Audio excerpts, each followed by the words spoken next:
வணக்கம் நண்பர்களே, மற்றொரு கலந்துரையாடலில் உங்களோடு இணைந்து கொள்வதில் மகிழ்ச்சி. இன்றைக்கு குறிப்பாக தாய விடயங்கள் தொடர்பில் கிழக்கு மாகாணத்தில் முன்னாள் விடுதலை புலி போராளிகள் ஒரு கட்சியை நிறுவுவதற்கு முயற்சி எடுத்திருக்கிறார்கள். இது தொடர்பில் உங்களோடு உரையாடுவதற்காக உங்களுக்கு நன்கு அறிமுகமான முன்னாள் குழந்தை போராளியும் பல்வேறு களங்களை கண்டவரும் தற்பொழுது ஜெர்மனியில் வாழ்கின்றவருமான கிழக்கு மாகாண போராளிகளுக்கு குரல் கொடுத்து வரும் சரவணன் ஜியா அவர்கள் எங்களோடு இணைந்து கொள்கின்றார். வணக்கம் சரவணன். வணக்கம் அண்ணே. வணக்கம். நேரில் சந்தித்ததில் மகிழ்ச்சி. குறிப்பாக ஈழத்தமிழர் முன்னணி என்றொரு அமைப்பை உருவாக்கி இருக்கிறீர்கள். அதனுடைய கொடியையும் நீங்கள் பார்க்கலாம். இந்த கட்சி தொடங்கினதுக்கு என்ன காரணம்? நீங்கள் இப்போ இந்த காலகட்டத்தில் இந்த கட்சி துவங்கினதுக்கு என்ன காரணம்? என்னன்னு சொன்னா, எங்களோட அமைப்பு வந்து ஈழத்தமிழர் முன்னணி. அது இது கிழக்கு மாகாணத்தை அடிப்படையாக கொண்டு தான் உருவாக்கப்பட்டது. அதுக்காக வடக்க நாங்கள் புறந்தள்ளி விடுறோம்ன்றது இல்லை. முதல்ல வந்து நாங்கள் ஒரு பகுதியை சரிப்படுத்துவோம்னு சொல்லி கிழக்கு மாகாணத்தில் சென்ற மாவீரர் தின வாரத்தில் நாங்கள் அந்த கட்சியை வந்து எங்களோட பெரும் வீரர்கள் பிறந்த அந்த கிரான் மண்ணில் தான் ஓப்பன் பண்ணோம், அறிமுகப்படுத்தி வச்சோம்.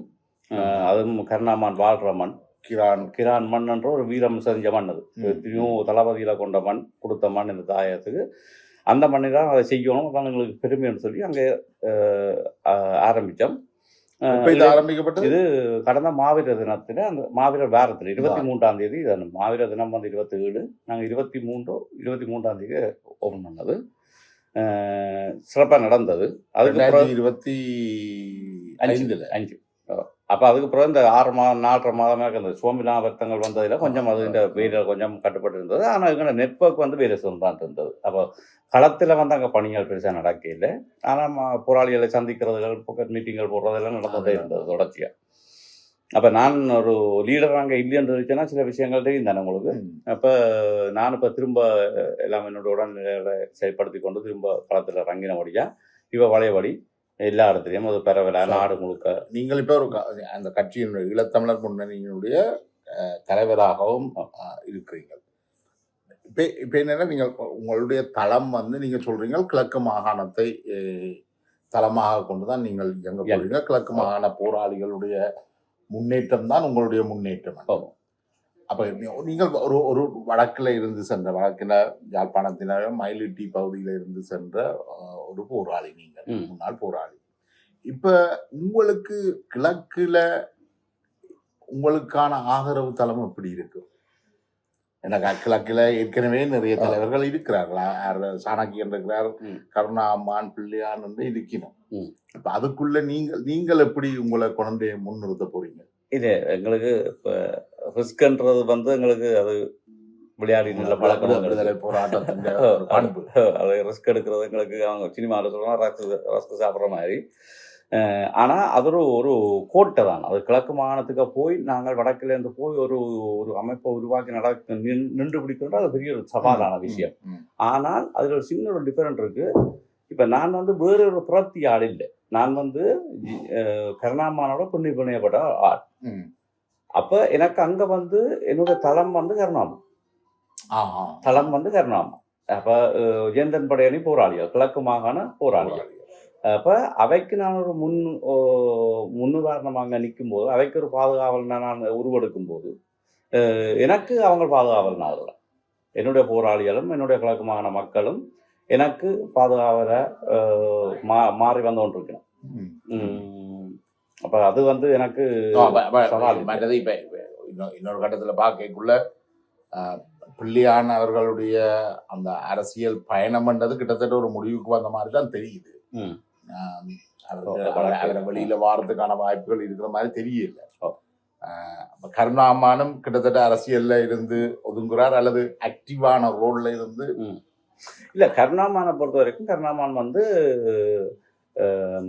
ஒரு தீவிர அரசியல்ல அவர் இல்லை ஈடுபடாம விட்டாலும் எதிர்காலத்துல அடுத்த எலெக்ஷன் வரும்போது இப்ப வருதுன்றது தெரியாது. அப்ப இன்னும் அதுக்கு 2 வருஷம் இருக்குன்னு இன்னும் அவர் என்ன மாதிரியான முடிவுகள் எடுக்கிறான்றது தெரியாது. ஆனா அவர் ஒரு காலமும் என்னை எதிர்த்து ஒரு இதை செய்ய மாட்டார்.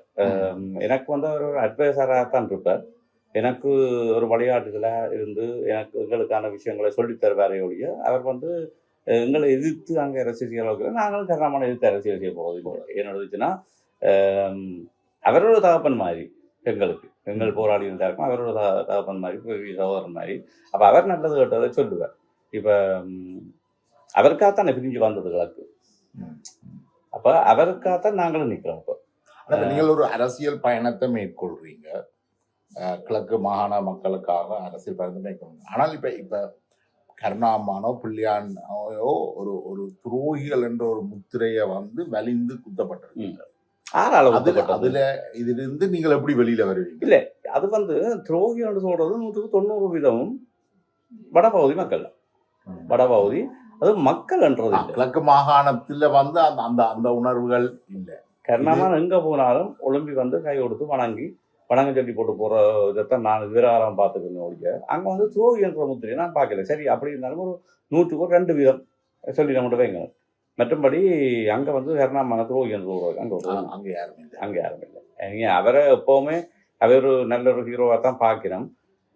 அவர் அந்த எலெக்ஷன்ல தோத்து போனதுக்கான காரணம் அங்க எதிர்கட்சியான ஆளுகள் வெற்றி பெற இல்லை. அங்க வெற்றி பெற்றது பிள்ளையானண்ணன். ஏன்னா பிள்ளையானண்ணன் ஆக்டிவ் பொலிட்டிக்ல இருந்தபடியா, அப்ப பிள்ளையான செய்து காட்டி இருக்குது, ஓட்ட போட்டுதான் ஆக்டிவ் பொலிட்டிக்ல இருந்தபடியா அவர்கிட்ட பார்க்க குறைஞ்சு. அதுக்கப்புறம் இந்த பிற்காலத்துல அவர் 2 பேரும் கடைசி கட்டத்துல அவர் 2 பேரும் கடைசி நேரத்துல சேர்ந்தவை. ஆனா அந்த வழக்கு விஷயங்கள் தான் வர வலிக்கிட்டு தானே. இவன் சேனல் 4 அதெல்லாம் வர வலிக்கிட்டோம்னா பிள்ளையானுக்கு அந்த இது குறைஞ்சு கொண்டு வருது. அடுத்து பிள்ளையான் இந்த ராயபக்ச குடும்பத்தோட ஒட்டி இருந்தது. அது மக்களுக்கு, அதாவது என்ன இருந்தாலும் மன்னன் எங்களை அழிச்சது எங்கள்கிட்ட எதிரி ராயபக்ச எங்களை அழிவு கொண்டு. அப்போ அந்த பொசிஷன்ல பார்க்கல பிள்ளையான் ராயபக்ச செல்ல பிள்ளையா மாறிட்டார் என்றோடனே அந்த இது இன்னும் குறைய வலிக்குது. அதுக்காகத்தான் கோயிலில் கொண்டு வச்சுக்கிறாங்க. சனல்கோ காட்டணும்னா கோர்ட்ஸ் இப்போதான் சனல்கோ அப்போ காட்டிட்டு தான். அப்போ சனல்கோ காட்டின உடனே மக்கள் ஓகே, அப்போ இது ராயபக்ச ஆட்சிக்கு வர்றதுக்காக நீ இப்படி விஷயத்தை செய்தியான்ற விஷயம் மைண்ட்ல வந்தோடனே அவருக்கானது குறைஞ்சது. வெரி அவர் ஆக்டிவ் பொலிட்டிக்ல இல்லாமல் போயிட்டார் அந்த டைம்ல. அப்ப அதனாலதான் நகர் நல்ல போட்ஸ் விழுந்துதானா 35,000 வாக்குகள் குண்டுவெடிப்புக்கு பிறகு 30,000 வாக்குகள் வரைக்கும் விழுந்தது. இப்ப கருணாமான் அரசியல் இருந்துச்சுன்னா கருணாமான் ஆக்டிவ் பொலிட்டிக்ல இல்லாம போனது. அவர் அதில் இன்ட்ரெஸ்ட் இல்லை அப்படின்றதுல அவருக்கு பேக்ரவுண்ட் இல்லை, ஃபினான்சியல் பேக்ரவுண்ட் இல்லை. ஒரு கட்சி நடத்துறதுன்னா அதுக்கு ஃபினான்ஸ்ன்றது சக்தியான முக்கியம். இப்போ நீங்கள் ஒரு சொந்தக்கார வீட்டு போகுதுன்னா அங்கே குழந்தைகள் என்ன பார்க்கும், உங்கள்கிட்ட கையில் என்ன நடக்கின்றதான் பார்க்குங்க. பிஸ்கட் பேக்கெட் கொண்டு வர்றாரு மாமா, ஐஸ்கிரீம் அது இயற்கை. அது மாதிரி தான் அரசியல்வாதி இருந்துச்சுன்னா மக்கள் எதிர்பார்ப்பாங்க. போராளிகள்கிட்ட நீங்கள் ஏதாவது குறைந்தபட்ச உதவிகளை செய்யக்கூடியதா இருக்கணும், இல்லைன்னா கஷ்டம், சரியான கஷ்டம். அப்போ அந்த அளவில் அவர்கிட்ட அந்த ஃபினான்ஸ் வசதி இல்லை. மற்றபடி அவருக்கு மனசுக்கு கொடுக்குறதுக்கு அவர்கிட்ட காசு கிடையாது.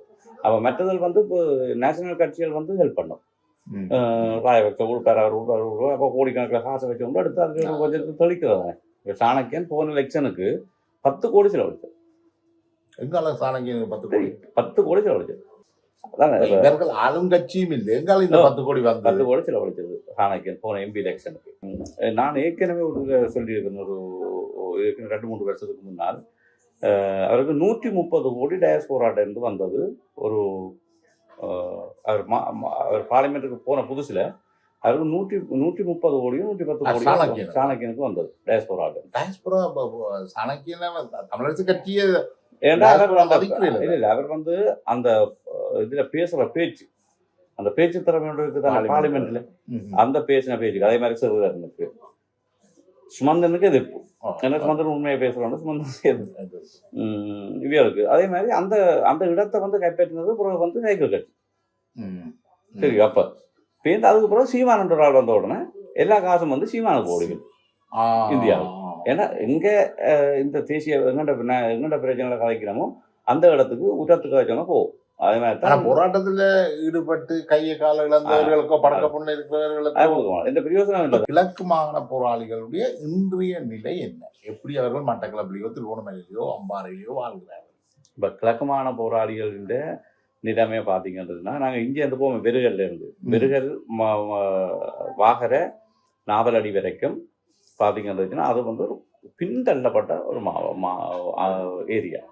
அந்த இடத்துல பார்த்தீங்கன்னா இப்பவும் மெழுகு சீரிய மேலே கட்டி போட்டு கீழுக்கு அந்த புக்கைக்கும் படுத்தொழும்புற ஆக்கள் இருக்குது. ஆனா இப்ப வன்னியை பொறுத்த வரைக்கும் யாழ்ப்பாணத்தோட ஒப்படைக்கல வன்னி ஒரு ரீதியா பிற்படுத்தப்பட்ட ஒரு பிரதேசமாகத்தான் இருந்திருக்கு. ஆனா வன்னியில இன்னைக்கு இந்த யுத்தத்துக்கு பிறகு அப்படியான வீடுகள் இல்ல, பெரும்பாலும் எல்லாருமே கல் வீடுகளாக மாறிட்டு கிழக்குல அந்த என்னன்னு சொன்னா அங்க இப்போ உதவித்தொகைகள் கூட வன்னிக்குல வந்து இப்ப வடக்கு மாகாணத்துல வந்து உதவிகள் கிடைக்கிறது கூட. இப்ப கிழக்கு போராளிகள் வந்து அந்த விஷயத்திலும் எல்லாம் துப்புரவாயில்ன்றது இல்லை. வடக்கு மாகாண அமைப்புகள் வந்து நிறைய கிழக்குல உதவிகள் செய்யணும். ஆனா அது வந்து ஜான பசிக்கு சோளம் பொறின்ற மாதிரி தான், அது காணாது. அந்த மக்கள் வந்து கஷ்டப்பட்ட போராளிகள் வந்து இப்பவும் கஷ்டம்தான். அதாவது எனக்கு தெரிஞ்ச போராளிகளே கரைவர வேண்டிய கொண்டே மீன் பிடிக்க தளபதிகள் இருக்காங்க. மீனை கொண்டு வந்து வச்சு ரோட்டுக்கரையில் வச்சு 200 ரூபாய்க்கு 300 ரூபாய்க்கு யாரும் வேண்டு வாங்க பின்னேரத்தில் வச்சு பார்த்து அந்த பின்னேரத்தில் பிடிக்கிற மீனை கொண்டு வந்து கொடுத்து அந்த காசை வேண்டி கொண்டு போய் மாவும் சீனி வேண்டி கொண்டு போகிறார் தளபதிகள் இருக்காங்க. இப்போ தளபதி வழியால போகணுமெண்டா 10 ஜீப் வந்து நிற்கிற ஒரு தளபதி இன்றைக்கு அந்த நிலைமையில இன்றைக்கு இந்த நிலைமை தான் வாழ்ந்து கொண்டு இருக்கணும். கிழிஞ்ச சேட்டு, கிழிஞ்ச சரம், அப்படியான ஒரு வாழ்க்கை தான் அங்கே இருக்குது. அதே மாதிரி படங்கு போட்டு மெழுகு சீலை கட்டி அது இருக்கிற வாழ்றது. யானை வந்து மிதிச்சாலும் தெரியாது, பக்கத்து வீட்டுக்காரனுக்கு பாம்பு கடிச்சாலும் தெரியாது, விஷப்பூச்சிகள் கடிச்சாலும் தெரியாது, பிள்ளைகளையும் வச்சோன்னு வாழுதல். இன்றைக்கு நீங்கள் திருவோணமலையிலேருந்து வெறுகள் தாண்டி போய்க்கல மட்டக்களப்புக்குள்ள பார்த்தீங்கன்னா ரோட்டில் இந்த குழந்தை பொம்பளை பிள்ளை 8 வயது 9 பிள்ளைகள் தான் அந்த கொய்யா காயம் விற்று கொண்டு நாவல் பழம் விற்று கொண்டு நிற்குங்கள். அதை தூக்கி கொண்டு போய் யார் என்ன செய்யறாங்க எல்லாம் போராளிகள் இந்த பிள்ளைகள். அதில் வாழ்க்கை தரம், அது பள்ளிக்கூடத்துக்கு போக வசதி இல்லை. அதில் வந்து அந்த வெயிலுக்கு மிரந்தடியும் இருக்காது, அப்படியே காஞ்சி கறத்து போய் நிற்குங்க. அது பார்த்தா கண்ணிருக்கு. அதுகிட்ட தாய் தகப்பனுங்கள் ஒரு காலத்தில் எங்களோட மண்ணுக்காக அதே மாதிரி வெயிலுக்கும் மழையும் பார்க்காம போராடின பிள்ளைகள் தங்கண்ட பிள்ளைகளுக்கு இன்றைக்கு வந்து எந்த பாதுகாப்பும் இல்லாமல் உணர்ந்தது. எங்கள்கிட்ட பாதுகாக்கிறதுக்காக அது இருந்தது. இப்போ அது உணர்ந்து மொத்தமாக புறக்கணிக்கப்பட்டாங்க. அதான் சொல்கிறேன். இப்போ நாங்கள் வெளியாலேருந்து பார்க்கவே தெரியாது. நாங்கள் அங்கே கிழக்கில் போய் ரங்கினா தான் உங்களுக்கு தெரியும் அந்த போராளி. நீங்கள் கூட ஒரு சமயத்தில் நாங்கள் நீங்கள் வந்தீங்கன்னா நான் உங்களை கூட்டிக் கொண்டு போவோம் சில இடங்களுக்கு. பார்த்தீங்கன்னா கண்ணீர் கொடுவீங்க. ஏன்னா அந்த வாழ்க்கை தரம் அப்படி. அதற்கு அந்த மலசல கூட வசதிகள் கூட இருக்காது. காட்டுக்கு வாழுது. ஆனால் ஒரு யானை வந்து மிதிச்சா கூடி பேப்பர் முடிக்கிறாரு. அது என்ன பிரிவு நம்ம தூக்கி புதைச்சி போட்டு அடுத்த பார்த்து போவோம். உண்மையில கிழக்கு மாநிலத்தை சேர்ந்த ஒரு இயக்குனர் ஒரு படத்தை கூட தயாரிச்சிருந்தார், அதை நீங்கள் பார்க்கலாம். அதுவும் கூட உண்மையிலேயே அந்த கிழக்கு மாகாண அவரும் ஒரு முன்னாள் போராளி தளபதி. என்ன விஷயம் சொன்னால் இந்த பரவாதி படம் என்பது ஒரு அரசியல் சார்ந்ததாகவோ அல்லது காதல் சார்ந்ததோ அல்லது சண்டை காட்சிகள் எதுக்குமே இல்லாமல் ஒரு ஒடுக்கப்பட்ட சமூகத்துடைய வாழ்வியலை யதார்த்தமாக அவங்களுடைய பிரச்சனையை வந்து வெளியில் கொண்டு வர ஒரு படம். அதால் இங்கே அதாவது புலம்பெயர் தேசங்களில் பிறந்த இளைய தலைமுறையும் இந்த படத்தை கட்டாயம் பார்க்க வேண்டும் என்று நான் விரும்புகிறேன். எவ்வாறான கஷ்டங்களை எதிர்கொள்கிறார்கள் என்று போட்டிருந்து வடக்கூட ஒப்படைகளை நீங்கள் சொல்கிற மாதிரி கிழக்கு மாகாண மக்களுக்கு உதவிகள் கிடைக்கிறதுல பாரிய இடர்பாடு இருக்குது, அல்லது கிடைக்கிற இல்லை என்று கூட சொல்லலாம். அதுக்கு ஒரு காரணம் வடக்கில் இருந்து வெளிநாடுகளுக்கு போன அளவுக்கு, குறிப்பாக யாழ்ப்பாணத்திலிருந்து வெளிநாடுகளுக்கு போன அளவுக்கு கிழக்கு மாகாணத்திலிருந்து வெளிநாடு கிட்டத்தட்ட ஒரு 90% 10% என்று சொல்லலாம். இப்போ பார்த்தீங்கன்னா கிழக்கு மாகாணத்திலிருந்து பெரும்பாலும் அவர்கள் மத்திய கிழக்கு நாடுகளுக்கு தான் செல்றாங்க. கனடாக்கு வசதி 100 கோடி இல்லை, 1.5 கோடி 2 கோடி காசு இல்லை. அதில் வந்து 5 லட்சம் 10 லட்சம் கட்டி போட்டு அங்கே தான் போகுங்கள், கூலி விலைக்கு போய் சமைக்குங்கள், சாப்பிடுங்கள், வாழுதல். இப்போ உதாரணத்துக்கு பார்த்தீங்கன்னு வச்சுன்னா இந்த 15 வருஷம் இந்த யுத்தம் முடிஞ்சு 15-17 வருஷம், இந்த 17 வருஷத்துக்குள்ள என்ன வளர்ச்சி பண்ணி மட்டக்களப்பில் நடந்துட்டது. கருணாமான் இருக்கே, கருணாமான் வந்து இது செய்தார். நான் இப்போ கருணாமான் என்ன வளர்ச்சி பண்ண செய்தார்னு சொல்லி அவர் வந்து அமைச்சராக இல்லை, அவர் அமைச்சராக இருக்கே பிரதி அமைச்சராக இருந்தவர் தானே. அப்போ வந்து அவர் நிறைய வீடுகள் கட்டினது, பாலங்கள் கட்டினது எல்லாம் செய்தவர். அதே மாதிரி பிள்ளையானன் இருக்கார் தானே. பிள்ளையானம் வந்து அவர் அமைச்சராக முதலமைச்சராக இருந்தவர், 2 எம்பியாக இருந்தவர். அந்த இதுகளுக்கு அவரும் வந்து நிறைய செய்திருக்காரு, நிறைய ரோட்டுகள் போட்டது இதுகளுக்கு. ஆனால் நாங்கள் இருக்கிறது வந்து தமிழரசு கட்சின்னு சொல்லி தேசிய தலைவர், அதாவது தலைவர் பிரபானால அறிமுகப்படுத்தப்பட்ட இந்த தமிழ் தேசிய கூட்டமைப்பு இது என்ன செய்திச்சுது என்றா என்ற கேள்வி. இப்போ இவையால என்ன அங்கே நன்மை நடந்தது? சாணக்கியன் எத்தனை பாலம் கட்டினது? இப்போ எனக்கு தெரிஞ்ச 15 வருஷமா இருக்கிறாரு, இன்னைக்கு 10 வருஷம். ஆனால் இன்னைக்கும் பார்த்தீங்கன்னா அனுரா அலையில கூட யாழ்ப்பாணமே விழுந்துட்டு, ஆனால் கிழக்கு மட்டக்களப்பு விளையிலே. மட்டக்களப்பு தேசியம் சார்ந்தது. மட்டக்களப்பு அதெல்லாம் ஒரு அங்கே நீங்கள் விளங்கி கொள்ளணும் பண்ண. நான் உங்களுக்கு முதல்ல ஒரு பதவியில் சொல்லியிருந்தேன், நல்ல ஒரு கொடியேற வேணும், ஆஸ்பத்திரி இயங்க வேணும், பள்ளிக்கூடம் இயங்கணும், யாழ்ப்பாணத்துக்குள்ள சண்டை வேண்டாம் முடிவெடுத்துச்சு விடுதலை புலிகளுக்கு தலைமை. அடுத்த மேட்டுக்குடி மக்கள் முடிவெடுத்துச்சுன்னா யாழ்ப்பாணத்துக்கு சண்டை வரக்கூடாது. ஏன்டா நாங்கள் வசதியாக வாழணும், கனடாவுக்கு போன் கதைக்க வேணும், அந்த இதெல்லாம் இருக்கணும். ஆனால் மட்டக்களப்பு கிழக்கு மாகாண மக்கள் இன்றைக்கும் அந்த இந்த அலையிலே அடிப்படையில் என்னன்னா தேசியத்தை அவர் நேசிக்கணும். எங்கள்ட கலாச்சாரம், எங்கள்ட விழுமியங்கள், எங்கள்ட பாதுகாப்பு, எங்கள்ட மண், எங்கள்ட மக்கள்ன்ற அந்த இதை கிழக்கு மாகாண மக்கள் நேசிக்கிறது. ஆனால் இது வடக்கில் இல்லை. பார்த்தீங்கன்னா சரத் பொன்சேகா வந்தாலும் போட் பண்ணுவாங்க, ரணில் போயிருந்தாலும் போட் பண்ணுவாங்க, அண்ணன் அறையில் போயிருந்தாலும் போட் பண்ணுறாங்க. ஆனால் மட்டக்களப்பு நடந்தது என்னென்னால் அரியநேந்திரன் மட்டக்களப்பை சேர்ந்தவர். அப்ப அரியநேந்திரனை கூட்டு தலைவராக ஜனாதிபதி தேர்தல் நிக்கல யாழ்ப்பாண மக்கள் அரியநேந்திரனுக்கு வாக்களிச்சவர், மட்டக்களப்பு மக்கள் வாக்களிக்கல. ஏன்னு சொன்னா அது கண்டுடை பண்றது தெரியும். அரியநேந்திரன் நின்றது சில பேர் வெளிநாடுகள்லாம் நிறைய அட்வர்டைஸ்மெண்ட் எல்லாம் பண்ணினவே விளம்பரங்கள், அது எங்கள்ட இருப்பை காட்டி கொட்டணும் அப்படி இப்படின்னு சொல்லினோம். ஆனா அதனால எந்த பிரயோசனம் இல்லைன்னு நான் சொல்றேன். மட்டக்களப்பு மக்கள் இல்லைன்னு இதனால எங்களுக்கு இந்த பிரயோசனம் இல்லை. இந்த போட்ஸ் அங்கே போகுது, இது பிரயோசனப்படாம போகுது. சில நேரத்தில் அரியநேந்திரன் போட்ஸும் சேர்ந்து வந்திருந்தா இஞ்சால கூடி இருக்கு தானே மெட்டாளுக்கு ரனுக்காக்கும் என்ன அப்ப கூடி இருக்கு சஜித்துக்கு போட்டு. அப்ப அந்த இது இருக்கு. இப்ப பொன்சேகா பொன்சேகாம அவ்வளவு வாக்கு எடுத்து தானே யாழ்ப்பாணத்துல நாங்க யுத்தத்தை முடிச்சு ரத்த கரையோட போய் நான் போட்டு கேட்கறேன், நான் தான் ஜனாதிபதி அள்ளி போட்டு தானே எங்களுக்கு ஜனம் வடக்கு மாகாண மக்கள். அப்ப இது நாங்க இதை சொன்னா நாங்க துரோகி. நாங்கள் ஸ்டேட்ல நிற்கும் அண்டை கேட்டீங்க விடுதலை புலிகள் எங்களுக்கு நாங்கள் வடக்கு மக்கள் எதிர்க்கிறோம்னு கேட்டீங்க. வடக்கு மக்கள் நான் எதிர்க்கிறேன், நானும் வடக்கு தான். வடக்கு மக்கள் எதிர்க்கல. ஒரு வார்த்தையும் நம்ம கிழக்கு போராளிகள் வடக்கை காப்பாற்ற உயிர் மாற்றாங்க இவ்வளவு பேர் வீரச்சாவும். ஆனா வடக்குலேருந்து அம்மாண்ட பிரிவுக்கு ஒருதான் கூடி ஒரு குரல் கொடுக்கல தான். கிழக்கு மாகாண பிரிவுக்கு கிழக்கு போராளிய பிரிவுக்கு ஒருதான் கூடி கொடுக்கல தானே, குரல் கொடுக்கல தானே. இப்ப நான் மட்டும் தான் கொடுக்கணும். அப்ப நான் தான் கொடுக்குறேன். ஏன்னா இதுதான் தாண்டு நிற்குது. அப்ப இங்கதான் நான் போகணும் உதவி. அப்ப அவங்களுக்கு நான் குரல் கொடுக்கணும். அது என்னோட நிற்குது. இப்ப உங்களுக்கு அரசியல் கட்சியில உங்களுக்கு அரசியல்ல ஒரு பேர் எடுக்கணும் அல்லது ஒரு பாராளுமன்ற உறுப்பினராகவோ மேயராகவோ வரணும் என்ற ஆசைகள் இருக்கா? இல்லை, கடைசி வரைக்கும் அது இல்லை. ஏன்னா எனக்கு ஒரு அமைப்பை நடத்த வேணும், அந்த அமைப்பு ஒரு கட்டுக்கோப்பா இயங்க வேணும், எங்களோட கட்சி கட்டுக்கோப்பா இருக்கணும். என்னுடைய போராளிகள் தான் நாங்கள் எல்லா எலெக்ஷன் இப்போ எலெக்ஷன் கிட்ட வேறு மண்ணைக்கணும் வந்தால் நீங்கள் பார்த்தீங்கன்னா அதை நான் இருக்க மாட்டேன், நான் பின்னணியில் இருப்பேன். ஆனா உங்களுக்கு கட்சியின் தேர்தல் சங்கத்துல பதிவு செய்யப்படல. அதாவது பதிவு செய்ய கொடுத்தாச்சு. இல்ல பதிவு செய்ய கொடுத்தாச்சு. எங்களுக்கு தேர்தல் சின்னம் சுயேட்சையா தான் ஒதுக்குவினோம். 2 வருஷம் செல்லும் அதுங்களோட பதிவு செய்து வேற சுயேட்சையா ஒதுக்குவினோம். அந்த சுயேட்சையா ஒதுக்கிற சின்னத்தை தான் போட்டுவிடும். அப்படிதான் எல்லா கட்சிகளும் செய்யறது. அந்த சுயேட்சை சின்னம் மட்டும் அறிவினோம். அதுல எங்களோட கட்சியில பேர்ல சுயேட்சை சின்னத்துல போராடுவோம், நாங்கள் போட்டிடுவோம். உங்களோட கட்சி சின்னம் அதுல அப்போதையும் காட்டினாங்க, இப்ப காட்டுறோம். அதுல இலங்கை படம், நடுவுல ஒரு வீரன் போராளி நிற்கிறார், மேல கருப்பு கீழே வெள்ளையாக இருக்குது. என்ன என்ன இல்ல எல்லாரும் எதிர்பார்த்தது யானை கொடி வழியிலேக்க என்ன கட்சியிலே நிறைய பேர் யோசிச்சது சிவப்பு மஞ்சள் அந்த தேசிய கலர் நாங்க 10-11 வேற முடியாது. என்னன்றது தனித்துவமா அந்த கருப்புன்றது எங்கள்ட கடந்த காலம், எங்கள்ட அந்த காலத்தை நாங்க திரும்பி பார்க்கவே விரும்பல. இந்த கடந்த காலம் நாங்கள் பட்ட வேதனைகள் அனுபவங்கள் எல்லாம் அதுகள் இருக்கு. வெள்ளின்றது எங்களுக்கு இனி ஆயுத போராட்டம் எதுவும் தேவையில்லை. நாங்கள் சமாதானத்தை நோக்கி வந்துட்டோம். இனி எங்களுக்கு பியூர் ஒயிட்டாக தான் இருக்கோம்ன்றது தான். அந்த இலங்கை படம் நடுவில் போட்டுருக்கு. நாங்கள் அங்கே தமிழில் மட்டும் பிரிவாக கொண்டு வரல. இல்லை, அது சாத்தியம் இல்லை. அதுவும் மக்கள் ஏமாத்துறது விஷயம். அதான் அந்த இடைவெளி இருக்கு. முழு இலங்கையும் தான் முழு இலங்கையும் போட்டு எப்படி வரும்போது ஒற்றையாட்சியின் கீழ் உள்ள அந்த ஜாப்பை ஏற்று அதில் சத்தியம் பண்ணி தான் பதவி பிரமாணம் எடுக்கிறோம் பார்லிமெண்ட்ல. எல்லா எம்பி தமிழ் எம்பி உட்பட. ஆனால் வெளியால் என்ன சொல்லி நாங்கள் ஒற்றையாட்சிக்கு எதிர்ப்பு. அப்போ மக்கள் ஏமாத்துறது தானே.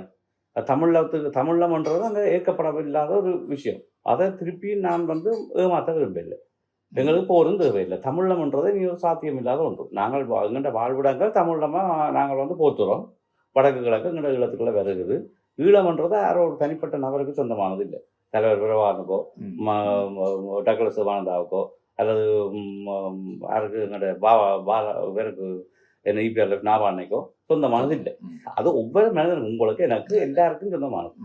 ஈழம்ன்றது வந்து நாங்களா தோற்றுவிச்சது இல்லை, அந்த தொண்டு வந்தது. அப்போ ஈழம் வந்து எங்களுக்கு எல்லாருக்கும் சொந்தம். அது நாங்கள் வாழ்கிற இடம் ஈழமாக நாங்கள் மனதில் ஏற்றுக்கொண்டு வாழ்கிறோம். அதை அரசியலமைப்பில் போய் அதை பிரிக்க முடியாதுன்றது நாங்கள் சண்டை போட்டு தோற்றும் போகிறோம்.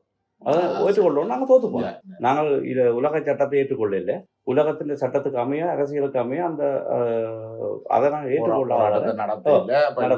பயங்கரவாதிகள் உலகம் முழுக்க எங்களுக்கு ஒரு நண்பன் இல்லை தானே. நீங்க சொல்லுங்க, உலகத்துல ஒரு நாடு எங்களோட விடுதலை புலிகளுக்கு நண்பனா இருந்ததா இல்லை. அப்ப அந்த இது இருக்குது தானே. அப்ப அதுக்காக எனக்கு அந்த தமிழ்லன்றதை எனக்கு அந்த கடந்த காலத்துக்கே போட்டும் விட்டு. அப்ப எங்களுக்கு அந்த இலங்கை முழு இலங்கையும் போட்டது இலங்கை எங்களோட நாடு. அது அந்த சிவப்பு அடையாளம் போட்டிருக்கிறது போராளி. அந்த நாங்கள் சிந்தின ரத்தம் கிழக்கு மாகாணத்தை தான் நாங்கள் குறிச்சு வச்சுக்கிறோம். அதுக்கெல்லாம் பேர் சிவப்பு. வடக்குல வேற இல்லை. வடக்கு வந்து நிம்மதியாக தான் இருக்குது, எல்லாம் அங்கே எல்லாம் சரியாக தான் நடக்குது. இங்கே கிழக்கு தான் அடிமைப்பட்டு போய் கிடக்குது. போராளி வந்து நீங்கள் சொல்ற அடிமைத்தனம் கிட்டத்தட்ட பொருளாதார இதன்று போய் கிடக்கு. அவை எந்த முன்னேற்றம் தான் இருக்கிறோம். அங்கே வஞ்சிக்கப்பட்டவங்க போராளி. போராளி சம்மந்தப்பட்ட குடும்பங்கள். அப்போ அதுக்கானதான் அந்த போராளி.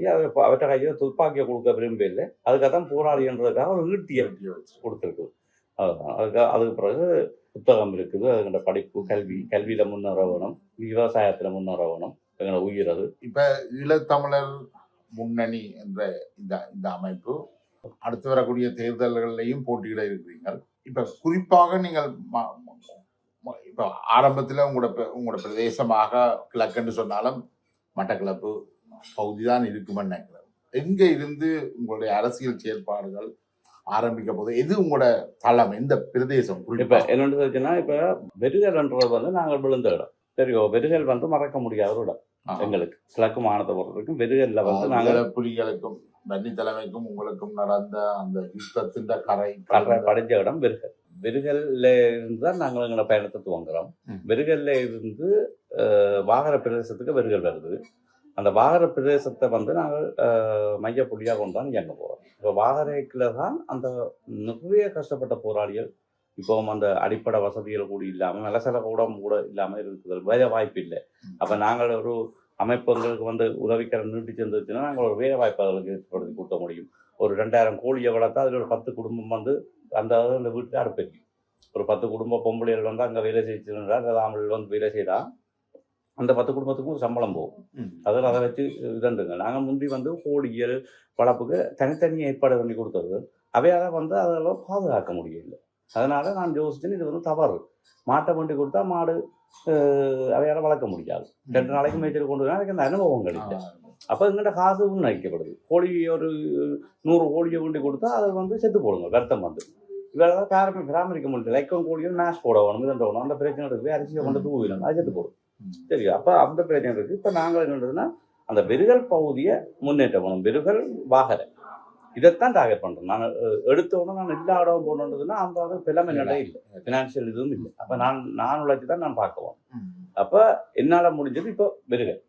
ஏன்னா வெறுகல் வந்து நாங்கள் விழுந்த இடம், அந்த கரப்படைஞ்ச இடம். அந்த இடத்துல எங்களோட போராளிகளுக்கு ஒரு சிலை அமைக்க வேணும். எங்களோட போராளிகளுக்கு ஒரு நினைவு என்றால் நாங்கள் அது சும்மா சாதாரண விஷயம் இல்லைன்னா அந்த பிரிவுன்றது விடுதலை புலிகளான பிரிவு எங்களோட போராளிகள் இழந்ததெல்லாம் அதை ரத்தக்கரை அடைஞ்சது. அதெல்லாம் நாங்கள் மறக்கவே மாட்டோம். அதுக்காகத்தான் நியாயம் கேட்குறோம். இப்போ அப்போ வெறுகல் வாகர மண் வந்து அது கிரான். அது என்னதுக்கு ஆண்டுச்சுன்னா இந்த ஒரு வீரன் செறிஞ்ச மண் கிரான். இப்போ எந்த தளபதியை பார்த்தாலும் கிரானாக தான் இருக்கும். அந்த கிரான் மண்ணுன்றது வந்து இது வரைக்கும் எத்தனையோ தளபதிகளை மண்ணு கொடுத்த ஒரு இடம், கொடுத்த தாயது. அப்போ அந்த அடுத்த வந்து எங்கள்ட தலைவர், அதாவது என்னுடைய அண்ணன் கருணாமான் பிறந்த இடம், அவர் வாழும் இடம். அப்போ அதை விட்டு எனக்கு அவரை விட்டு வழியாக வரையிடாது. அது உண்மையான ஒரு விஷயம், அவரை விட்டு வரையிடாது. அப்போ அவற்ற காலத்துக்கு பிறகும் அங்கே அவற்ற பேர் நிலைக்கணும்னு அங்கே ஒரு அரசியல் செயற்பாடு நடந்துட்டு இருக்கணும். அப்போ அந்த கிரான் மண்ணும் உங்களுக்கு தான் சொந்தமாக என்றதுதான். நன்றி சரவணா, வந்ததுக்கு பெரிய விஷயம். நன்றி. கேட்க மாட்டேன்.